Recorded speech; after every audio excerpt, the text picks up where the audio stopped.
on CTV3 News. An attempted robbery is foiled after the wannabe robber is shot to death with the same gun he was carrying. The incident occurred in the old capital in broad daylight. Petition to elect a new leader for the UDP is rejected by party chairman Michael Perfeet. Animation boot camp heads to Orange Walk. And in some more positive news, we take you to further north for DY's closure of 5 summer programs. These are some of the stories we have for you tonight in our newscast for Tuesday, August 6th, 2020. Pledge your allegiance. Watch House of Dragons Season 2 on Max.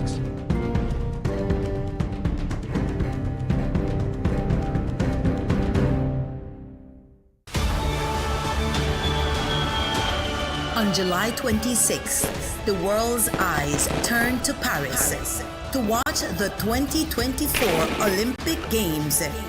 Get ready to cheer on your nation. Experience the biggest moments wherever you are on Express Plus app. Sign up today.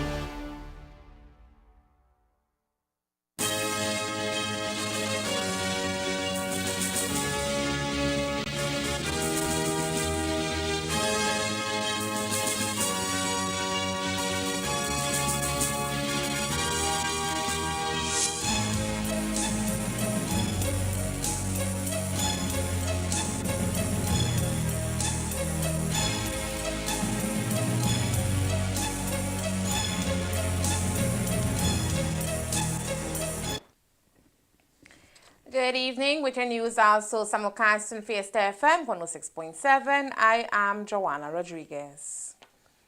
A Belize city man is tonight dead following an attempted robbery. It happened in broad daylight on Freetown Road in the old capital. Reports available indicate that Leroy Smith, the deceased, entered the business owner's home in the Cambranes building and attempted to rob the Casa Churro owner. But that is when the scenario changed for Smith. The gun he carried was taken from him and he was shot with the weapon. While he was rushed to the hospital to receive medical assistance, he died from the injuries sustained. The police were able to apprehend 3 persons, including a taxi driver, pending the outcome of an investigation. CTV3 News understands that Smith was a member of the Taylor Ali gang. Commissioner of Police speaks on the incident. This morning, sometime around 11:30 a.m., the police had received information of a robbery in progress at a particular area on Freetown Road. Police responded to the area where, upon arrival, they met a male person who had complained to them, and they also saw the lifeless body of a male person in a yard with what appeared to be gunshot wounds. Police also responded to the immediate area where they also intercepted a taxi, and inside the taxi contained 2 individuals plus the driver. Those 2 individuals in the vehicle were identified as Malik Chavez and Leroy Garoy. The person who was found at the scene has been identified as one Leroy Smith. Information suggests that the 3 persons had gone to rob this place, and in the process the person who occupies that premises relieved the gunman of his weapon and fatally shot him. After that occurred, the next 2 individuals jumped into a taxi and made good their escape. But thankfully, the quick response of the police, they were able to be detained not too far away. And a search of them revealed the discovery of a cell phone and a bangles, which are items that were stolen during the, the call was about a robbery in progress, but actually it's an aggravated burglary report. And so the 2 individuals are in custody along with the taximan. Police are conducting interviews. We believe that they are going to be charged. And the person who appeared to be dead was transported to the hospital where he was pronounced dead on arrival, and so that body now awaits a postmortem. Well, that's abetment. If you provide transportation to these people to go and commit a robbery or a burglary, then you have committed abetment to commit robbery or abetment to commit burglary. So not that they just hired any taxi driver or Whether he's hired or he's a friend, the fact is that he aided them. And so that's a crime and he'll be dealt with accordingly. Sorry to break in. The deceased and all the 3 men captured are from the Taylor's Alley area of Belize City. And for that, the owner of the business now fears for his life. Well, I wish you all had not showed the whole world his business place. If you notice in my report, I'm very candid in terms of not saying where, because I do know that it poses some degree of threat to the business owner. But the type of reporting we do have in Belize, you all have exposed him to the world. Just as you did at my house when my house was shut in Belize. The criminals will do their jobs though, so they will find out, and they did conduct surveillance in this case. Yes, Marisol, I understand that, but that does not mean we must aid them. Let them do their job. What do you believe of the family members of the robber who was shot and killed, making certain threats or allegations there while in front of the spot, saying that they will come back and all of that? Well, I guess they may want to end up in the same position the loved one is in. Just that I have to say, they can't blame the businessman for protecting himself and his family. They have a right to do so. Another aspect. A 15-year-old female is lucky to be alive tonight after she was attacked by a shark. The images are very disturbing, so we note that the children may want to leave the room at this point in time.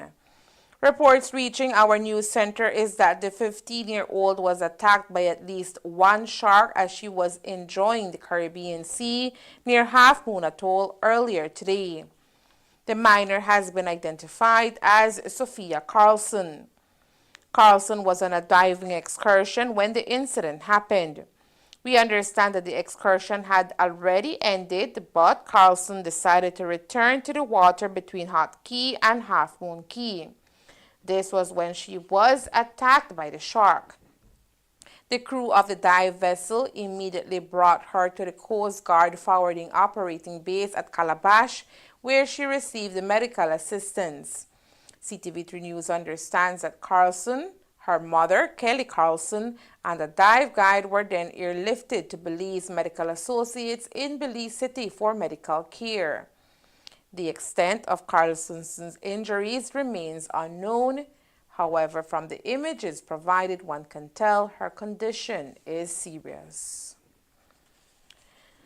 The official petition filed by some members of the United Democratic Party on Monday to call for a convention to elect new leadership of that party has been rejected by UDP Chairman Michael Perifeet. In a letter sent to Deputy Leader of the party, Beverly Williams, Perifeet outrightly denies the request put forward by a faction comprising of several senior leaders of the party, including Tracy Panton, Patrick Faber, and John Saldivar. The reason for the rejection, according to the letter, are outlined as securing party unity and certainty and a vote by the National Convention to endorse current leaders until the next general election. Today, opposition leader in a sit-down with the media spoke on this decision by the party to deny the petition brought forward with the support of over 200 signatures from within the party. The decision to pass a motion back in 2023 to secure the leadership of the UDP until the next general election, according to Barrow, was done with this exact scenario in mind. No one in their right mind, no one with sound judgment, no one with remotely reasonable thinking would engage in this type of destructive behavior when we're talking the Prime Minister of this country has the authority to call the elections in October.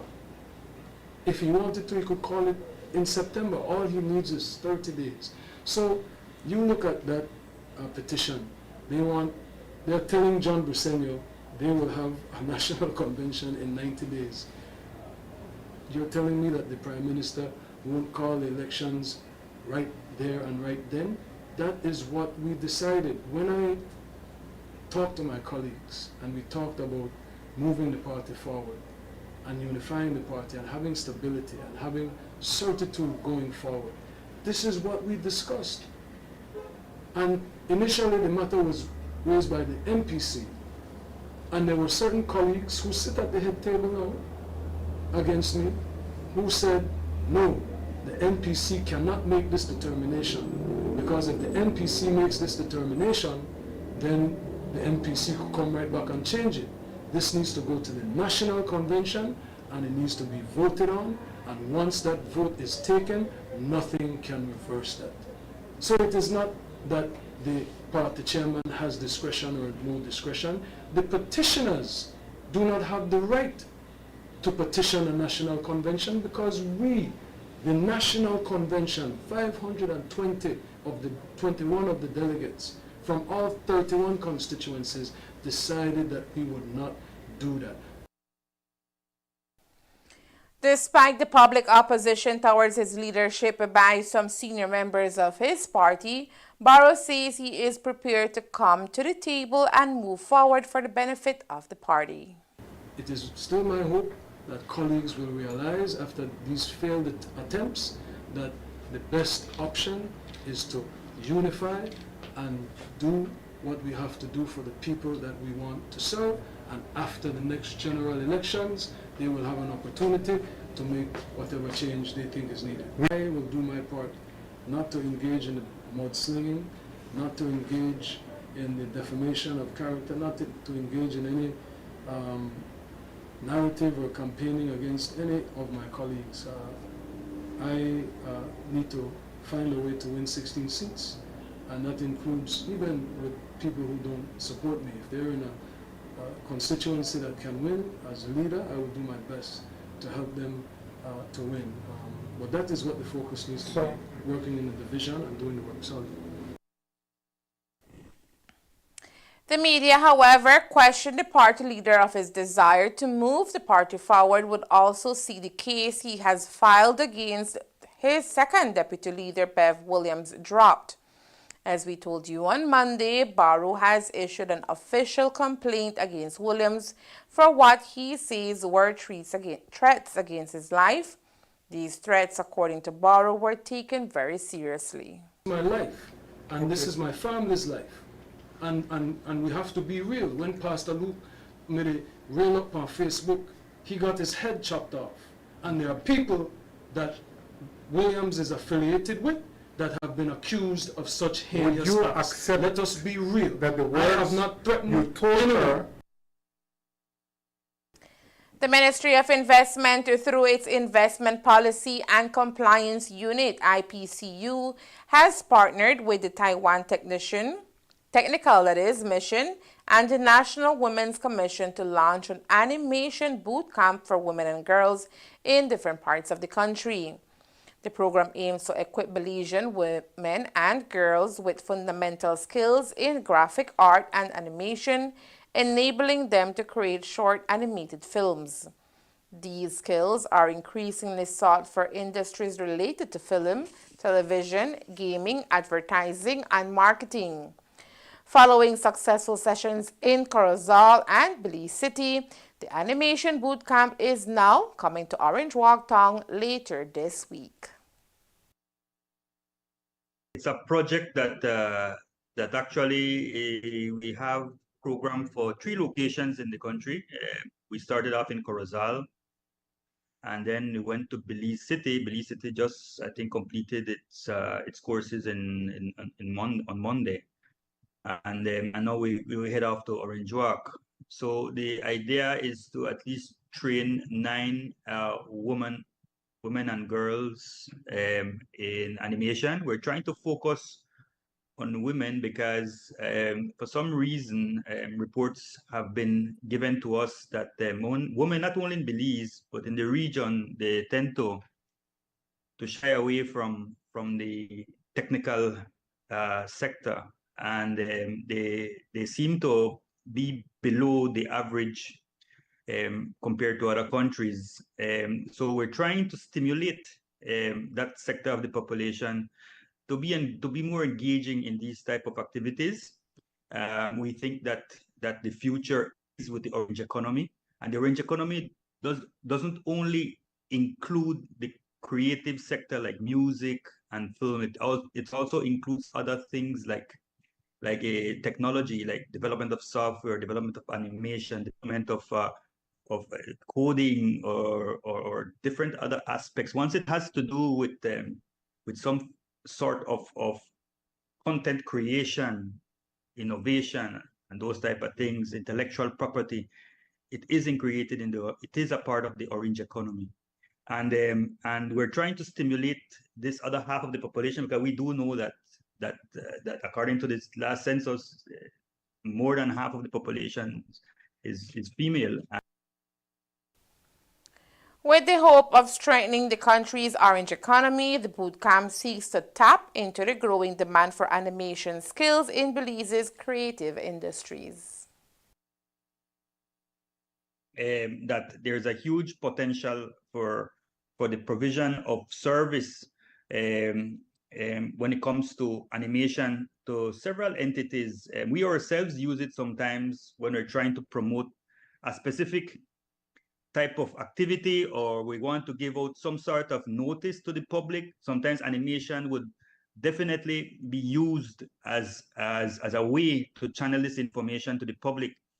And just for us noticing that in paying or contracting persons to do this type of work could potentially give some sort of stream of revenue, especially to women.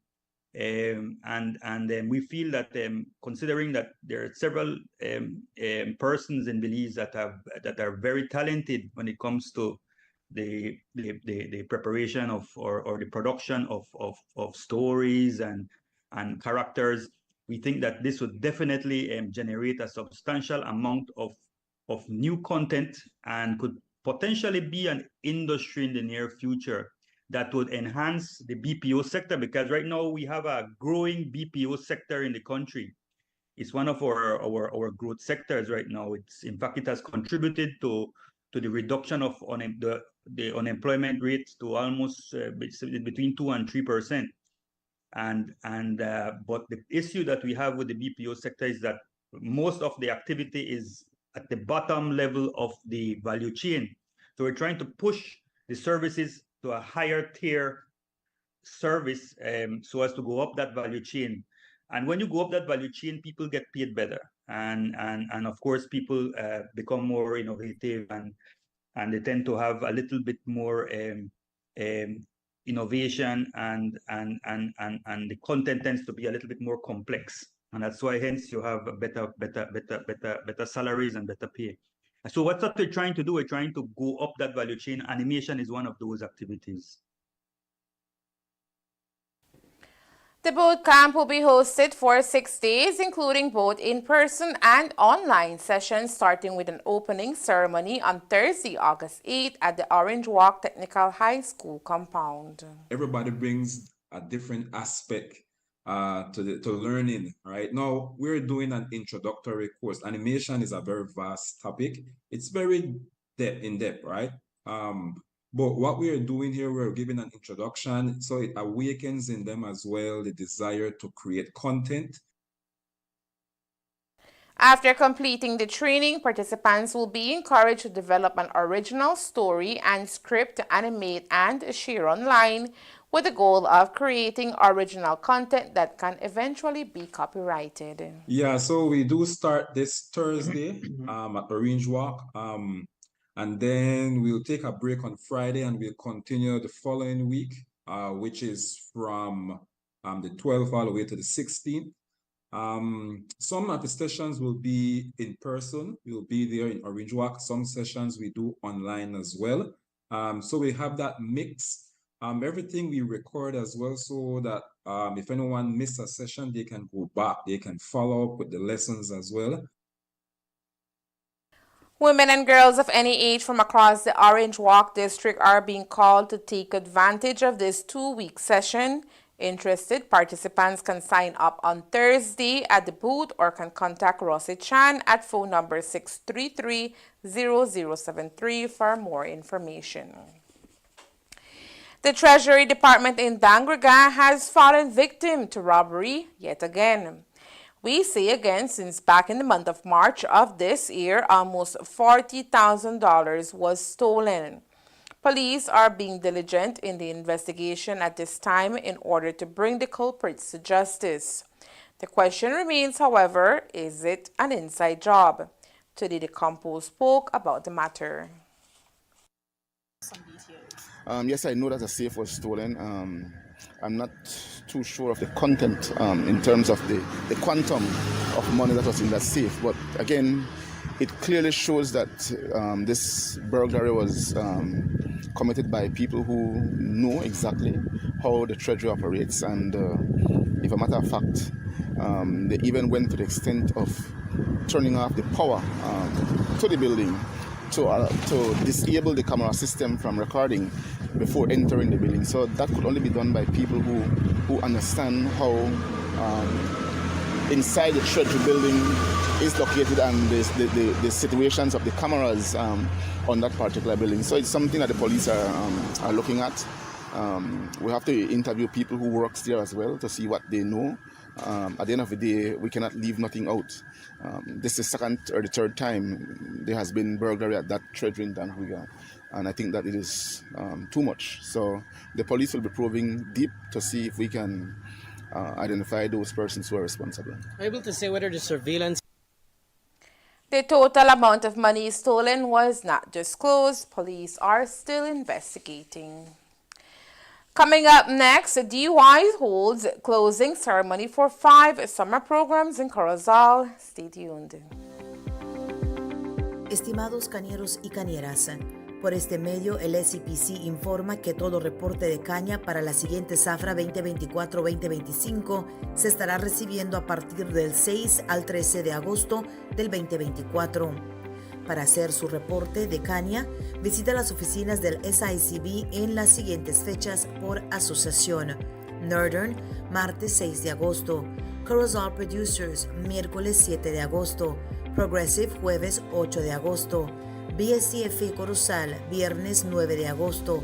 BSCF Orange Walk, lunes y martes 12 y 13 de agosto. También se va a necesitar proporcionar los siguientes datos: nombre completo del productor, código de BSI, asociación, sucursal, área de la parcela, clase de cultivo y cualquier otra información relevante. Asimismo, queremos recordar que las aplicaciones para transferencias de producción y membresía es del 1 al 31 de agosto 2024. Trate de hacer todo lo posible de visitar las oficinas del SICB lo antes para hacer sus transacciones. Nota: para transferencias de membresía, las asociaciones necesitarán entregar copia de los documentos relevantes y debe ser acorde a lo que estipula el bylaw de la asociación. La fecha límite para aplicar para transfers es el 31 de agosto 2024. Atentamente, el Sugarcane Production Committee.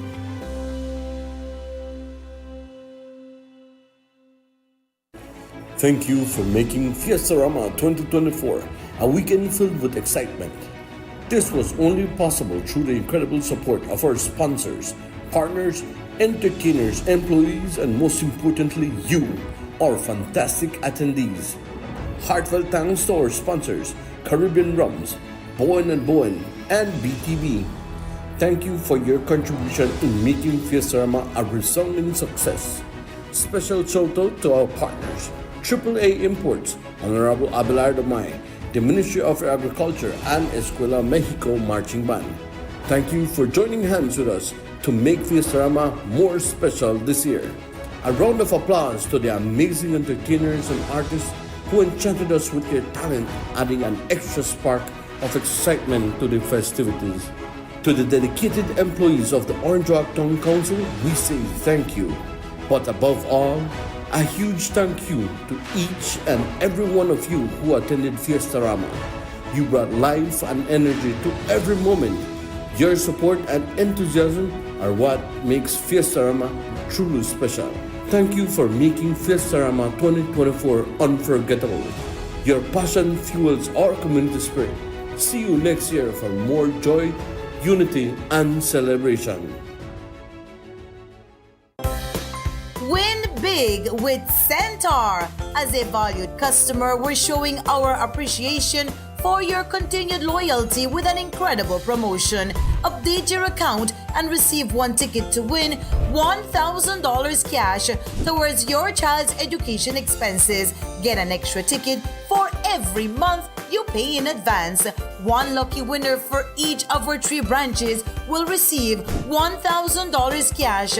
Drawing date September 6 on the Despierta Belice morning show. Don't miss this opportunity to secure your child's education. Update your account now. Start earning those entry tickets and win big with Centaur.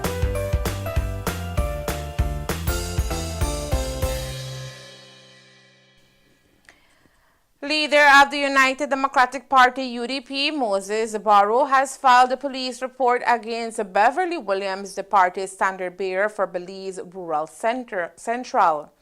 In the police complaint that was leaked to the media, Barrow says that she made a threatening remark at him. The incident reportedly occurred during the party's National Party Council meeting in Belize City on Saturday. The report states at around 2:45 p.m. while the meeting was in progress, Ms. Williams, seated about 3 feet to the left of the party leader, made a threatening remark, "You are evil and you will mourn for your evil." The party leader felt immediately threatened and responded, "You are mourning for your evil." Mrs. Williams then began banging on the table, disrupting the meeting, which led Mr. Perifeet to suspend the proceedings. Mrs. Williams attempted to physically attack the party leader but was restrained by other members. According to Barrow, Williams said, "I will send somebody to hurt you. I will send somebody to kill you."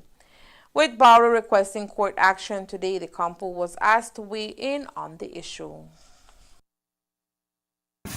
Well, he did make a report to the police, and the police is looking at that matter. I have directed the police to investigate, but at the end of the day, I believe that we must be fair in our investigation. And so my instruction to the investigators is to make sure that they interview every persons who are around and get their version of what took place. And having obtained the versions of everybody who were present, then we will come to the determination if in fact there is sufficient there to further a prosecution against Beverly Williams. Have she contacted you, sir? Have you spoken with her? No, I have not spoken to Beverly Williams. The only person I spoke to is the leader of the opposition. Based on the new law that was passed, will it be, I think, threat of words, or would that be tantamount to like common assault? It would. I'm not too sure of the exact words that was used. I have not seen the statement, so I would have to read the statement and see exactly what were the words used. If it is threat of death or just ordinary threatening words, I'd have to see. Are you familiar with a video? Police has reopened the investigation into the murder of Imari Galvez and may make an arrest soon in the case.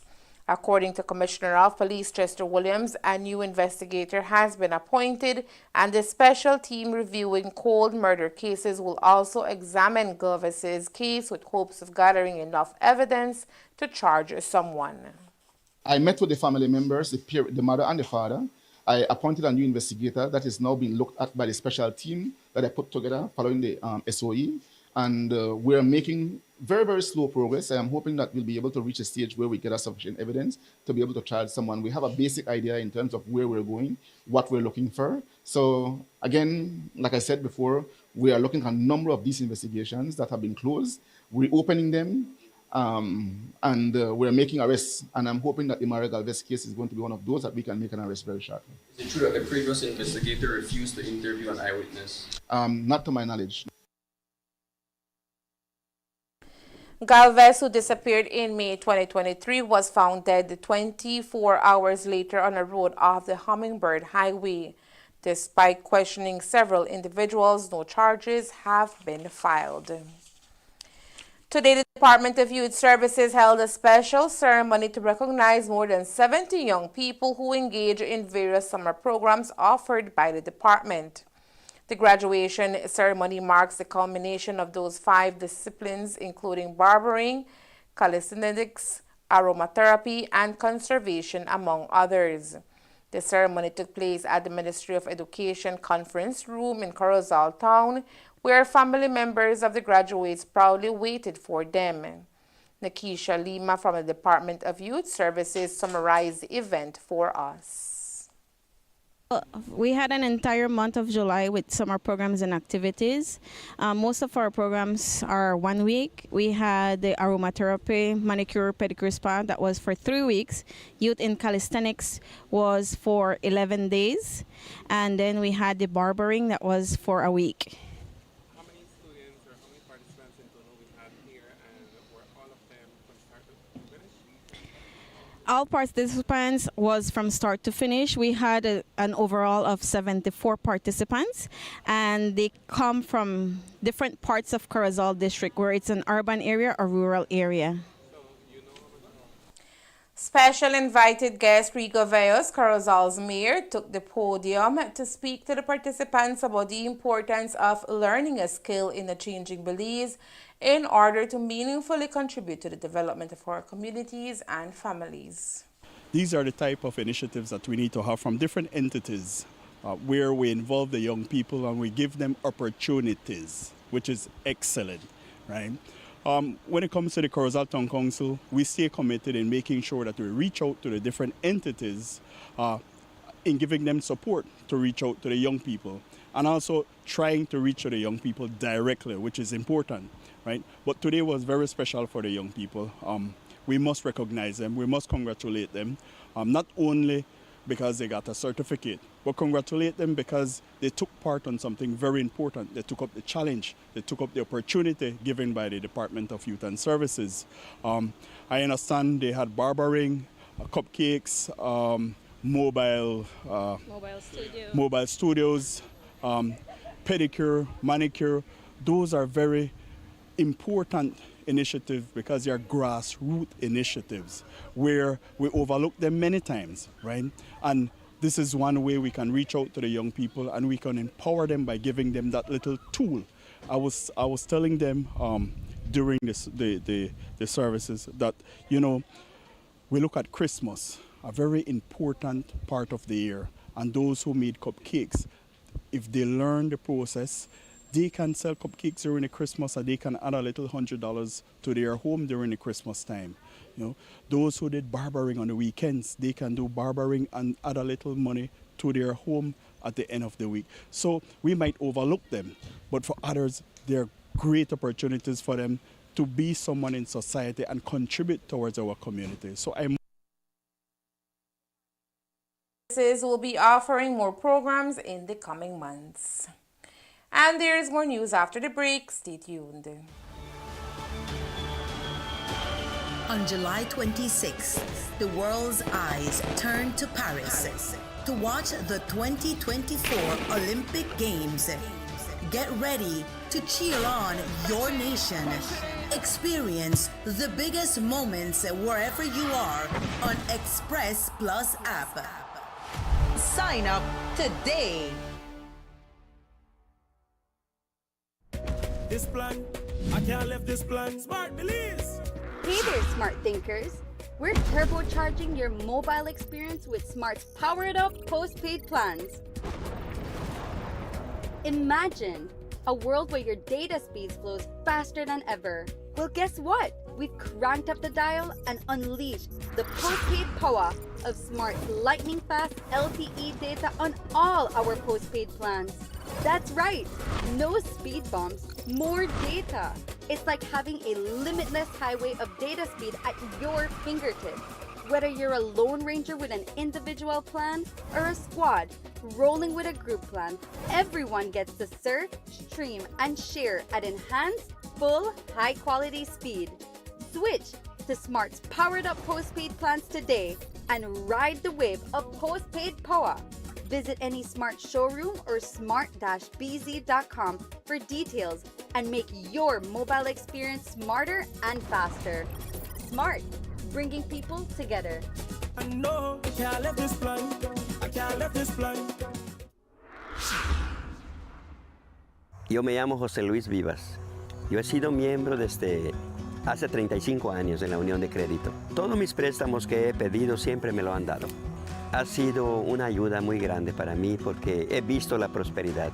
Entonces ha crecido bastante por medio de la Unión de Crédito que me ha ayudado bastante en la comunidad de los cañeros, porque especialmente lo he visto porque hay muchos cañeros ahí en la Unión de Crédito y es siempre por la ayuda que nos han dado. Yo empecé con 25 toneladas de licencia de caña. Ahorita ya estoy casi, entre yo y mi esposa casi tenemos las 2,000. Desde que estaba el señor Don Canul, yo ya estaba trabajando con la Unión de Crédito y ese viejito me trató muy bien. Me trató muy bien, entonces yo se lo recomiendo a cualquiera para el futuro.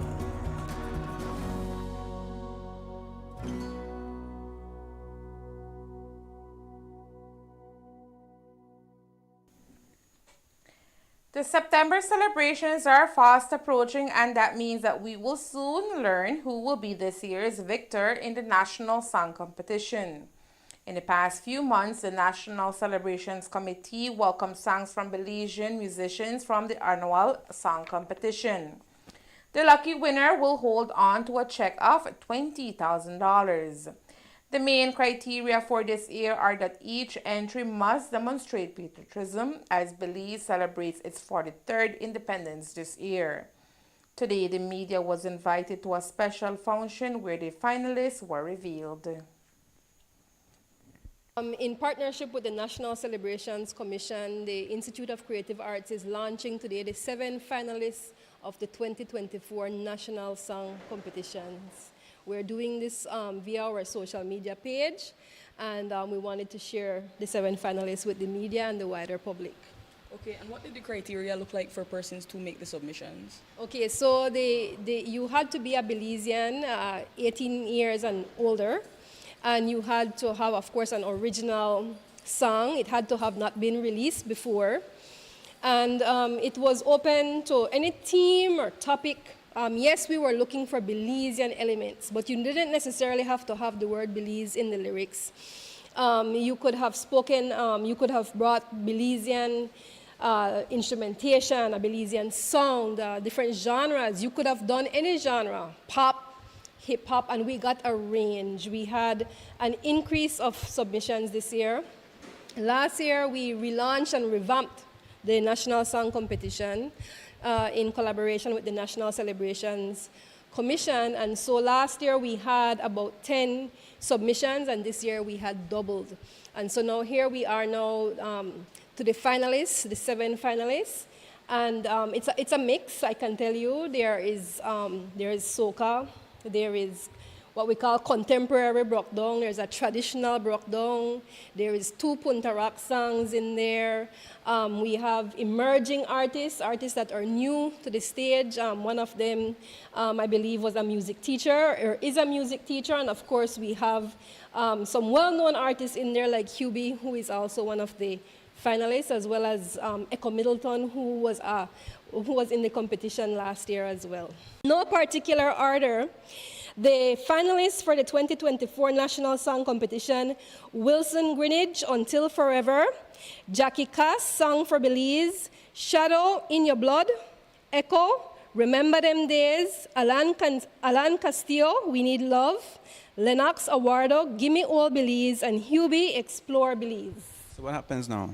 So now the competition is judged in 2 parts. The adjudicators, they look at the song and they're looking for, again, it's a very technical competition. They're looking for things like originality, production, arrangement, the originality of the lyrics, the meaningfulness behind the lyrics. And that is judged in the first part of the competition. And then on the 16th of August, we come here live at the Bliss Center at 8 p.m. for the performance segment now of the competition. This year, the entries duplicated in comparison to last year. Kim Vasquez, director of the Institute of Creative Arts, says it has to do with artists and musicians being cognizant that there is achievement from an emerging in Belize. Artists on a whole, when we look at the orange economy, more and more artists are realizing the need to have what we call competitiveness. Exactly. And one way that you can hone your skills or improve your craft, is to challenge yourself, is by stepping up to competition. And our national song competition here at Niche is a very nurturing and supportive one. From we put out the call a couple months ago, the programs department here has been putting out the message. We had a Zoom webinar where if you were unsure or you wanted guidance or you needed some insight, you could have received that kind of advice from ICA. It's not like we're just throwing it out there and saying, compete and may the best ones rise to the top. As they were going along, because it is a very technical competition and it is meant to increase their professionalism. So for them to come in, they had to have a bio, they had to have a headshot, they had to have a cover art for their songs. And again, this is just trying to steer them towards higher standards and being able to work within the music industry. And so some of them that needed help or guidance, they would receive that. And you were encouraged to bring it in little by little. You had the deadline always there, and they were always motivating and reminding, okay, you remember you need to get your bio in, remember you need this. So it was a very supportive and nurturing process. On the 16th of August, our finalists will have an opportunity to perform live at the Bliss at 8 p.m. Tickets are available for $10 for adults and $5 for children. As part of strengthening governance, improve the management and enhancing monitoring of Belize's coastal and marine resources under the Belize Blue Bonds Initiative, the government of Belize is coordinating the development of a national enforcement and conservation monitoring strategy and action plan for Belize's blue space. To support this effort, a two-day national enforcement workshop for Belize's blue space commenced today, August 6, 2024. The workshop gathers key national stakeholders from government, non-government organizations, fisheries associations, and academia. The goal is to identify gaps, needs, and opportunities to enhance the efficiency and effectiveness of fisheries enforcement and conservation monitoring. The National Enforcement and Conservation Monitoring Strategy and Action Plan aims to strengthen fisheries enforcement and conservation monitoring in Belize's blue space through a nationally coordinated approach. The development of the National Strategy and Action Plan is led by the Fisheries Department and the Belize Coast Guard, key government entities responsible for enforcing fisheries and maritime laws in Belize. The workshop and the development of the national strategy are supported by the Blue Bond and Finance Permanence Unit, the Belize Fund, and the Nature Conservancy. And that's the news. We invite you to join us for another newscast on Wednesday, August 7th, here on CTV3 News and Fiesta FM 106.7. Remember that to read a text version of the news, you can visit our website at ctv3belizenews.com. You can also log on to our Facebook page for current stories at facebook.com/ctv3belizenews or our YouTube channel at CTV3 News BZ. Remember to wash your hands and remain safe. From all of us here at CTV3 News, thank you for watching and listening. Good night.